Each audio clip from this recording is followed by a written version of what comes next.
شہادت جو ہے وہ کیا ہے، شہادت کا مفہوم کیا ہے، شہادت کے فضائل کیا ہیں، شہید کو کیا مقام و مرتبہ ملتا ہے، اور مسلمان کے اندر جذبہ شہادت، شوق شہادت اور یہ ولولہ جو ہے یہ کس حد تک جو ہے وہ پایا جانا چاہیے۔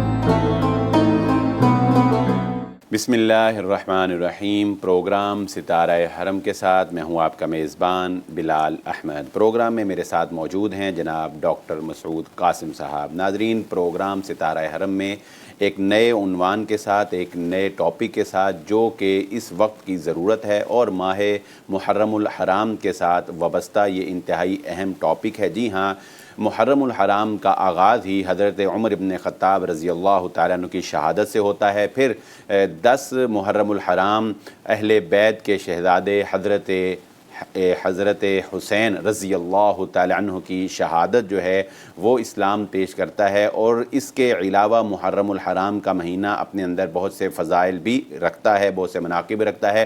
اسلامک سال کا یہ پہلا مہینہ بھی ہے، یہاں سے اسلامک کیلنڈر کا آغاز بھی ہوتا ہے۔ اسی مناسبت سے ہم ڈاکٹر صاحب سے گفتگو کریں گے اور جانیں گے کہ شہادت جو ہے وہ کیا ہے، شہادت کا مفہوم کیا ہے، شہادت کے فضائل کیا ہیں، شہید کو کیا مقام و مرتبہ ملتا ہے، اور مسلمان کے اندر جذبہ شہادت، شوق شہادت اور یہ ولولہ جو ہے یہ کس حد تک جو ہے وہ پایا جانا چاہیے۔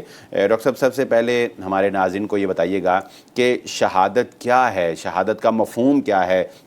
ہر انسان کہہ دیتا ہے وہ بھی شہید، وہ بھی شہید، یہ فلانا شہید اور یہ فلانا شہید۔ کیا ہر بندہ جو ہے وہ اسی طرح کسی کو بھی نامینیٹ کر کے یہ شہید جمہوریت ہے اور یہ شہید میڈیا ہے اور یہ فلانا شہید ہے؟ تو شہادت کا جو اصل اسلام نے تصور پیش کیا ہے وہ کیا ہے؟ جی شکریہ۔ دیکھیں، محرم الحرام کے حوالے سے انتہائی اہمیت کا موضوع ہے کہ اس میں سب سے پہلے شہادت کا جو کانسیپٹ ہے وہ ہمارے ناظرین کو کلیئر ہونا چاہیے۔ دیکھیے، جب ہم لفظ شہید، شہداء، شہادت کی بات کرتے ہیں تو ہمارے سامنے پریگمیٹیکلی اس کے دو مختلف فیلڈز نکلتے ہیں، دو مختلف طرح اس کے معنی ہیں۔ پہلا اس کا ڈائمنشن ہے کہ شہادت کا لفظ اللہ تعالیٰ نے قرآن کریم میں استعمال کیا ہے۔ فرمایا وَكَذَلِكَ جَعَلْنَاكُمْ أُمَّةً وَسَطًا لِتَكُونُوا شُهَدَاءَ عَلَى النَّاسِ، کہ اللہ تعالیٰ نے تمہیں امت وسط بنایا ہے، لِتَكُونُوا شُهَدَاءَ عَلَى النَّاسِ، تاکہ تم لوگوں پر گواہ ہو جاؤ، اور وَيَكُونَ الرَّسُولُ عَلَيْكُمْ شَهِيدًا، اور رسول صلی اللہ علیہ وسلم تم پر گواہ ہو جائیں۔ اب سوال یہ ہے کہ یہاں پہ شہداء اور شہید کا معنی کیا ہے؟ مفسرین نے اس حوالے سے جو بات بتائی ہے کہ کہا کہ دیکھیے، اللہ رب العالمین نے امت محمدیہ کو امت وسط بنایا ہے، معتدل امت بنایا ہے، اور ہماری شریعت میں بھی یہ آپ قانون دیکھیے، فقہی قانون بھی ہے، خیر الامور اوسطها، کہ بہترین معاملہ وہ ہوتا ہے جو وسط والا ہے، اعتدال والا ہوتا ہے۔ رسالت مآب صلی اللہ علیہ وآلہ وسلم نے فرمایا تھا کہ اللہ رب العالمین نے میری امت کو افراط و تفرید سے بچا لیا ہے، جس کا شکار یہودی اور عیسائی یعنی مجھ سے قبل امتیں تھیں، اب میری امت کو اللہ تعالیٰ نے اس سے بچا لیا۔ اب پھر دیکھیے، اللہ رب العالمین نے اس امت کو ہر لحاظ سے افضل امت بنایا ہے۔ جب ہم لفظ شہید کے معنی کو دیکھتے ہیں تو مفسرین نے اس میں 3 معنی مختلف اعتبار سے بلال صاحب بیان کیے ہیں۔ اس میں پہلا معنی یہ ہے کہ رسول اللہ صلی اللہ علیہ وآلہ وسلم کی شہادت دینا کہ آپ علیہ الصلاۃ والسلام نے پیغام پہنچا دیا ہے، یعنی شہید بمانے گواہ۔ گواہ آپ صلی اللہ علیہ وسلم نے فیئرویل پلگریمیج کا جو سرمن جو ڈیلیور کیا ہے، یعنی خطبہ حجۃ الوداع کیا ہے، آپ صلی اللہ علیہ وآلہ وسلم نے تمام صحابہ کرام کو مخاطب کر کے کہا کہ الا هل بلغت، کہ کیا میں نے وہ میسج، وہ ڈیوٹی، وہ فرائض منصبی جو اللہ رب العالمین نے مجھے تفویض کیا تھا، الا هل بلغت، کیا میں نے وہ پہنچا دیا ہے؟ تو سب نے کہا بلغتا، کہ آپ نے پہنچا دیے ہیں۔ تو آپ صلی اللہ علیہ وسلم نے فرمایا اللہم اشہد، اللہ تو بھی گواہ ہو جا کہ میرے صحابہ یہ گواہی دے رہے ہیں کہ میں نے وہ پیغام پہنچا دیا ہے۔ پھر قرآن کریم کی بڑی اہم بلال صاحب سورہ مائدہ کی آیت ہے، یا ایھا الرسول بلغ ما انزل الیک من ربک، یعنی وہ شہادت کس بات کی بنیاد پہ تھی؟ بلغ ما انزل الیک من ربک، کہ اے نبی صلی اللہ علیہ وسلم جو آپ کو اللہ تعالیٰ نے جو بھی نازل آپ کی طرف کیا آپ اس کو پہنچائیں۔ ان لم تفعل فما بلغت رسالتہ، اگر آپ نے نہ کیا تو یقیناً آپ نے رسالت کو پہنچانے کا حق ادا نہیں کیا۔ تو نبی کریم صلی اللہ علیہ وآلہ وسلم کا یعنی یہ پیغام پھر آپ دیکھیے آپ صلی اللہ علیہ وسلم نے صحابہ کرام کو فرمایا کہ کنتم خیر امت، قرآن کریم کی آیت بھی ہے کہ تم بہترین امت ہو۔ تو یہ ہمارا جو اصل میں ہے نا تبلیغ کا مشن، کہ ہماری بہتری کا معیار کیا ہے، خیر الامہ ہونے کا وجہ کیا ہے کہ تأمرون بالمعروف، تم نیکی کا حکم دیتے ہو، برائی سے روکتے ہو، اس لیے تمہیں بہتر امت قرار دیا گیا ہے۔ حضرت عبداللہ ابن عباس رضی اللہ تعالیٰ عنہما، صحیح بخاری کی حدیث ہے، فرماتے ہیں رسالت مآب صلی اللہ علیہ وآلہ وسلم نے فرمایا کہ اللہ کے سامنے جب تم پیش ہوو گے، تم ننگے پاؤں جاؤ گے، ننگے جسم جاؤ گے، یعنی وداؤٹ سرکمسیژن، ختنوں کے بغیر آپ اللہ کے سامنے پیش ہوں گے، اور پھر کچھ لوگوں کو وہاں پہ اللہ تعالیٰ بائیں جانب نکالیں گے، اور وہاں سے بائیں جانب نکالا جائے گا، تو آپ صلی اللہ علیہ وسلم پوچھیں گے کہ ان کو کیوں نکالا گیا؟ کہا جائے گا اے نبی صلی اللہ علیہ وسلم ما تدری ما احدثوا بعدک، آپ نہیں جانتے انہوں نے آپ کے جانے کے بعد کون سے دین میں نئے کام انجام دیے ہیں۔ تو پہلا شہادت کا یہ مطلب ہے کہ آپ کے دین کو ایز اٹ از پہنچانا، جس طرح آپ صلی اللہ علیہ وسلم نے پہنچایا ہے اس پہ گواہی ہے کہ آپ نے وہ کام کیا ہے۔ دوسرا یہ ہے کہ امت مسلمہ اللہ رب العالمین کی کتاب کے خبر دینے کی بنا پر کہ پہلی امتوں پر وہ خبر دے گی کہ ان کے جتنے بھی انبیاء آئے تھے انہوں نے واقعتاً وہ مشن جو اللہ تعالیٰ نے ان کو تفویض کیا تھا، جو شریعت ان کو دی تھی، جو کتاب دی تھی، جو مشن دیا تھا، انہوں نے کمال، انہوں نے اپنے حق داری اس کی ادا کی ہے، اس کا حق ادا کر دیا ہے۔ تو نبی کریم صلی اللہ علیہ وآلہ وسلم نے فرمایا ہے، صحیح بخاری کی یہ بھی حدیث ہے، صحیح بخاری کی 3339 نمبر کتاب الانبیاء میں کہا گیا کہ اللہ رب العالمین حضرت نوح علیہ السلام سے پوچھیں گے کہ اے نوح، کیا تو نے ان کو پیغام اپنی قوم کو پہنچا دیا تھا؟ یعنی دیکھیں نا گواہی کا تصور، گواہی کا دوسرا معنی ہے کہ کیا نوح تو نے پیغام پہنچا دیا تھا؟ حضرت نوح علیہ السلام کہیں گے جی میں نے پہنچا دیا تھا۔ اللہ تعالیٰ ان کی قوم سے مخاطب ہو کے کہیں گے کہ آپ بتائیے نوح نے آپ کو پیغام پہنچایا تھا؟ تو وہ کہیں گے ہمیں نہیں پہنچایا تھا۔ بلال صاحب دیکھیں کتنی مطلب اسٹانشنگ بات ہے کہ میدان معاشر میں وہ ساری قوم جھوٹ بول دے گی کہ ہمیں تو نوح نے پیغام ہی نہیں پہنچایا۔ تو اللہ رب العالمین حضرت نوح علیہ السلام سے مخاطب ہوں گے کہ آپ کی گواہی اب کون دے گا؟ تو حضرت نوح علیہ السلام کہیں گے میری گواہی جناب محمد الرسول اللہ صلی اللہ علیہ وآلہ وسلم دیں گے۔ یہ ہے وَيَكُونَ الرَّسُولُ عَلَيْكُمْ شَهِيدًا، کہ رسول صلی اللہ علیہ وسلم تم پر گواہ ہو جائیں۔ وہ قرآن کی آیت ہے سورہ نساء کی بڑی اہم، كَيْفَ إِذَا جِئْنَا مِنْ كُلِّ أُمَّةٍ بِشَهِيدٍ، وہ کیسا وقت ہوگا جب ہر امت سے ہم ایک گواہ لائیں گے، وَجِئْنَا بِكَ عَلَىٰ هَٰؤُلَاءِ شَهِيدًا، اور ہم آپ کو ان تمام پر گواہ بنا کے پیش کریں گے کہ انہوں نے واقعتاً صحیح معنوں میں شریعت پہنچائی ہے۔ اور پھر گواہی کا جو تیسرا جو پہلو ہے، تیسرا معنی ہے، وہ بڑا اہمیت کا حامل ہے کہ دنیا میں مسلمانوں کے حق میں گواہی یا ان کے خلاف گواہی۔ نبی صلی اللہ علیہ وسلم نے جنازے کے وقت بھی بات فرمائی تھی، دونوں کی واقعہ موجود ہے کہ جو ساتھی جنتی تھا اس کے ساتھیوں نے اس کے لیے نیکی کے کلمات، اچھے خیر خواہی کے کلمات کہے، آپ نے فرمایا واجبت۔ جس کے بارے میں برے کلمات کہے، آپ نے فرمایا اس کے لیے واجبت، کہ یعنی اس کے لیے پہلے کے لیے جنت واجب، دوسرے کے لیے جہنم واجب۔ فرمایا انتم شہداء اللہ علی الارض، کہ تم اللہ رب العالمین کے زمین پر گواہ ہو۔ یہ ہے ایک پہلو شہادت کا۔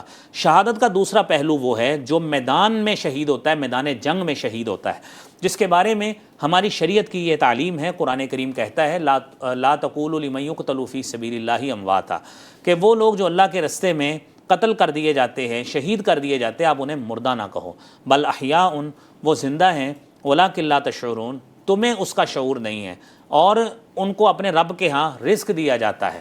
تو یہ ہمارے قرآن کریم میں ایک بڑا اہم جو سبق دیا گیا شہادت کے حوالے سے۔ اور شہید آپ جانتے ہیں کہ شہید کے اللہ رب العالمین کی طرف سے سارے گناہوں کی معافی ہے، اور اللہ کے ہاں اس کا کتنا مقام ہے، کتنی قدر و منزلت ہے کہ اس کو زندہ ڈکلیئر کیا ہوا۔ بہت شکریہ ڈاکٹر صاحب۔ ناظرین اکرام، یہاں پر وقت ہوا چاہتا ہے ایک بریک کا۔ ڈاکٹر صاحب نے شہادت کا مفہوم بہت ہی واضح انداز میں بیان کیا کہ ایک شہید وہ ہے جو گواہ ہے، اور محمد صلی اللہ علیہ وسلم امت کی گواہی دیں گے، محمد صلی اللہ علیہ وسلم صاحب کا امتوں کی گواہی دیں گے۔ یہ امت نبی صلی اللہ علیہ وسلم کی امت قرآن مجید کے گواہی پر، جو کہ ایک سچی کتاب ہے جو کلام اللہ ہے، اس کے بتانے پر گواہی دے گی، اور یہ امت اپنی ہی دوسرے افراد کی بھی گواہ ہے، کون اچھا ہے کون برا ہے۔ یہ امت کی گواہی جو ہے یہ بہت معنی رکھتی ہے، بہت کاؤنٹ کرتی ہے۔ اللہ رب العزت جو ہے اس کے مطابق، جیسا کہ نبی صلی اللہ علیہ وسلم نے فرمایا کہ جس کو امت نے برا کہا اس کو اللہ رب العزت نے بھی اس کے بارے میں یہ فیصلہ تھا، نبی صلی اللہ علیہ وسلم نے اس کی نشاندہی کی کہ گویا کہ یہ بھی عذاب کا مستحق ہو گیا۔ اور دوسرا مفہوم ڈاکٹر صاحب نے شہادت کا وہ بیان کیا جو کہ مقتول ہوتا ہے میدان جنگ کا، میدان جنگ کے اندر جس کو جان جس کی چلی جاتی ہے اس کو شہید کہا جاتا ہے۔ یہاں پر وقت ہوا چاہتا ہے ایک بریک کا، حاضر ہوتے ہیں بریک کے بعد۔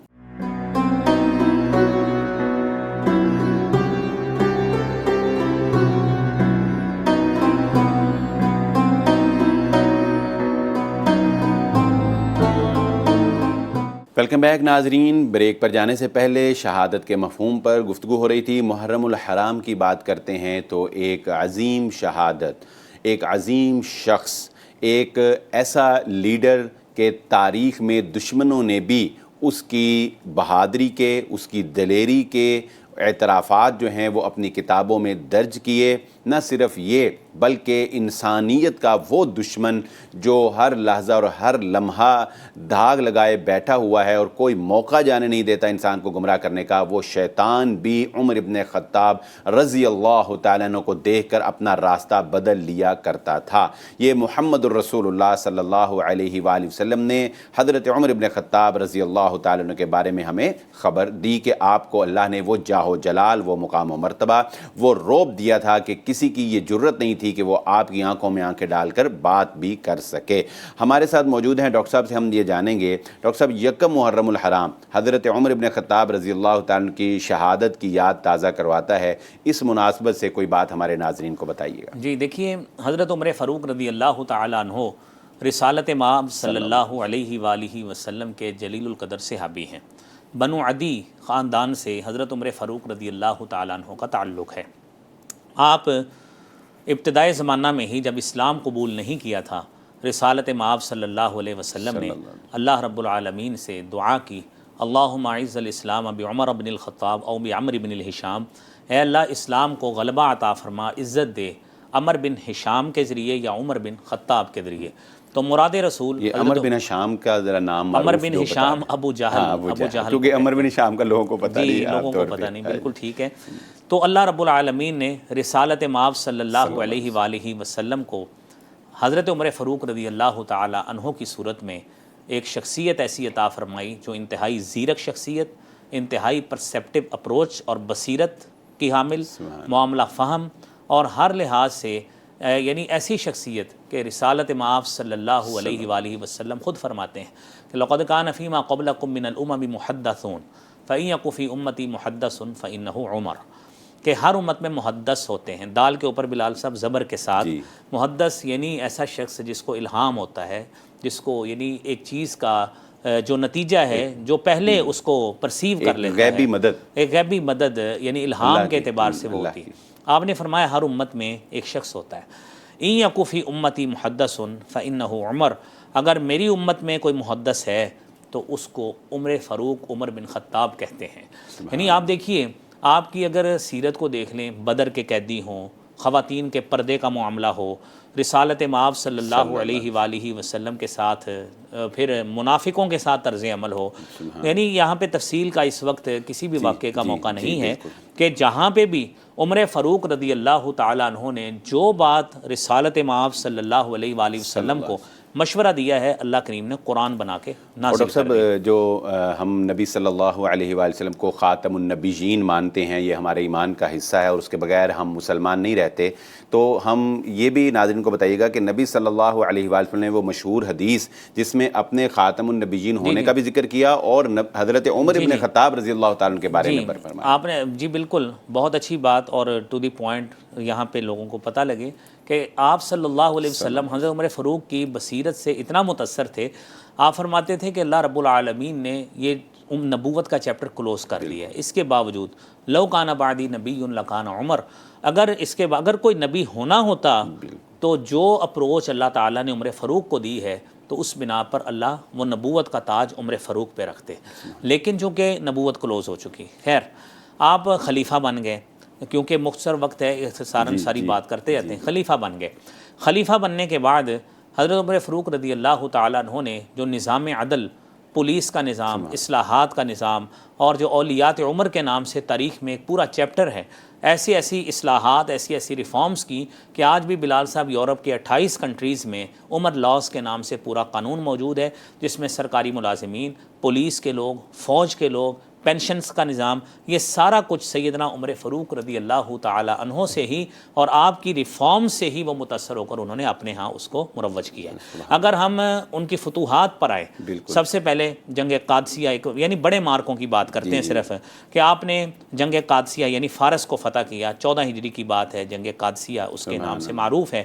حضرت سعد بن ابی وقاص رضی اللہ تعالیٰ عنہ کی قیادت میں وہ لشکر گیا تھا۔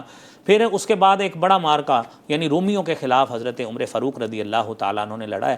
یعنی یہ مارکوں کی کیلکولیشن کریں تو 22 لاکھ سکوائر مائلز، جس کو ہم اگر کلومیٹرز میں چینج کریں تو 40 لاکھ کلومیٹر تک جو ہے نا، سکوائر کلومیٹرز تک وہ ایریا بنتا ہے۔ یعنی یہ سعودی عرب بھی ہے، عراق بھی ہے، ایران بھی ہے، یمن بھی ہے، اور پھر اسی طرح ٹرکی کا حصہ ہے، افریقن سٹیٹس تک، مصر تک جو ہے حضرت عمر فاروق رضی اللہ تعالیٰ عنہ کے زیر اثر یہ سارا علاقہ تھا۔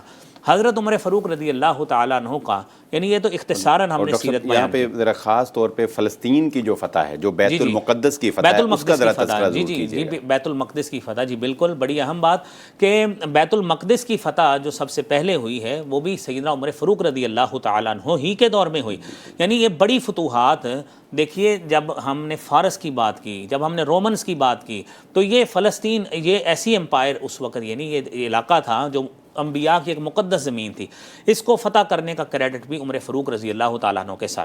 اب یہ یقینی بات ہے، ایک شخص جو اتنا بڑا فاتح ہے، اس نے نظام عدل قائم کیا، تو اسی وجہ سے اتنی بڑی جو ہے نا وہ سلطنت کو بڑے آرام سے وہ چلا رہا ہے۔ اور پھر امت کا انڈیویجولی درد اپنے سر لینا، سارا کچھ۔ روم کا قاصد آیا، بلال صاحب میں شاید آپ کا وقت کم ہو، تو روم کا قاصد آیا نا، آ کے اس نے دیکھا کہ عمر فاروق کو ملنا ہے، امیر المومنین کو، وہ درخت کے نیچے سویا ہے۔ اس نے 2-3 مرتبہ تکرار سے پوچھا، تو جا کے بڑے پیار سے کھڑا ہو کے حیرانگی کے عالم میں 3 لفظ اس نے بولے، کہتا ہے عدلتا فامنتا فنمتا، تو نے عدل کیا تو امن میں رہا اور آج تو سکون سے سو رہا ہے۔ اس عمر فاروق پر 26 ذی الحج 23 ہجری کو قاتلانہ حملہ ہوتا ہے۔ 26 ذی الحج 23 ہجری کو قاتلانہ حملہ ہوتا ہے۔ آپ فجر کی نماز پڑھا رہے تھے، آپ فجر کی نماز پڑھا رہے تھے، حضرت عبد الرحمن بن عوف رضی اللہ تعالیٰ عنہ آپ کے پیچھے کھڑے، نماز کی قرات ہو رہی ہے۔ ابو لولو فیروز جو مجوسی تھا، دہلوی مجوسی تھا، وہ آیا ہے اور اس نے آ کر حضرت عمر فاروق پر خنجروں کے وار آپ کے پیٹ پر کیے۔ آپ نے قرات جاری رکھی، نماز جاری رکھی، اور جب آپ نڈھال ہو کے گر پڑے تو حضرت عبد الرحمن بن عوف آگے بڑھے۔ تو یہاں پہ فقہی مسائل کئی ہیں لیکن اس طرف ہم نہیں جاتے۔ انہوں نے نماز پوری کی، ابو لولو پیچھے، اس نے فوری طور پر نمازیوں کو چیرتے ہوئے بھاگنے کی کوشش کی۔ عمر فاروق رضی اللہ تعالیٰ عنہ کا یہ قاتل جب نمازیوں کو چیر رہا تھا، لوگوں نے پکڑنے کی کوشش کی، ایک صحابی نے اس کے اوپر کمبل ڈال دیا، چادر ڈال دی، لیکن اس نے اندر سے ہی پہلے تو جاتے اس نے ہتھیار اپنا ایسے پھیلایا، اس سے تقریباً 4 صحابی جو ہے نا وہ شہید بھی ہوئے ہیں۔ تو اس نے یعنی حضرت عمر فاروق رضی اللہ تعالیٰ عنہ کے اس قاتل نے وہاں پہ اپنے آپ کو سوئسائڈ کر لیا، مسجد نبوی میں خودکشی کر لی۔ یہ عمر فاروق زخمی تھے، زخمی کی کیفیت میں یہ 3-4 دن رہے ہیں۔ اپنے بیٹے کو بلا کر کہتے ہیں کہ کس نے مجھے قتل کیا ہے؟ تو جب بتایا گیا کہتے ہیں الحمدللہ میرے قتل میں کوئی مسلمان شریک نہیں ہے۔ یکم محرم 24 ہجری کو حضرت عمر فاروق رضی اللہ تعالیٰ عنہ کی شہادت کا واقعہ ہوتا ہے، اور آپ روضہ رسول میں جو حجرہ عائشہ ہے اس میں رسالت مآب صلی اللہ علیہ وسلم کے پہلو میں دفن ہیں۔ بہت شکریہ ڈاکٹر صاحب۔ ناظرین، آپ نے جانا کہ ساری زندگی محمد الرسول اللہ صلی اللہ علیہ وآلہ وسلم کے ساتھ گزار دی۔ اللہ کے نبی صلی اللہ علیہ وآلہ وسلم کی زبان سے اکثر صحابہ کرام سنتے تھے، میں آیا، ابو بکر آئے، عمر آئے، میں گیا، ابو بکر گئے، عمر گئے۔ اور جس طرح نبی صلی اللہ علیہ وآلہ وسلم کی معیت میں ساری زندگی گزری، اسی طرح اللہ رب العزت نے آخری ساتھ بھی حضرت عمر ابن خطاب رضی اللہ تعالیٰ عنہ کو اپنے دونوں ساتھی حضرت ابو بکر صدیق اور حضرت محمد الرسول اللہ صلی اللہ علیہ وآلہ وسلم کے پہلو میں جگہ عنایت فرما کر اللہ رب العزت نے ہمیں دکھا دیا کہ اللہ رب العزت دنیا میں وفادار اور دنیا میں وفا کرنے والوں کو آخرت تک، قیامت تک اور جنت میں بھی اپنے ساتھ رکھے گا، کیونکہ نبی صلی اللہ علیہ وآلہ وسلم نے اپنے محل کے سامنے، جب آپ معراج کے موقع پر گئے تھے تو اپنے محل کے سامنے حضرت عمر ابن خطاب رضی اللہ تعالیٰ عنہ کا محل بھی نبی صلی اللہ علیہ وسلم کو دکھایا گیا تھا۔ یعنی ہر وقت کا یہ ساتھ دنیا سے لے کر جنت تک اللہ رب العزت نے حضرت عمر کو نبی صلی اللہ علیہ وسلم کا ساتھ جو ہے وہ نصیب کر دیا۔ یہاں پر وقت ہوا چاہتا ہے ایک بریک کا، حاضر ہوتے ہیں بریک کے بعد۔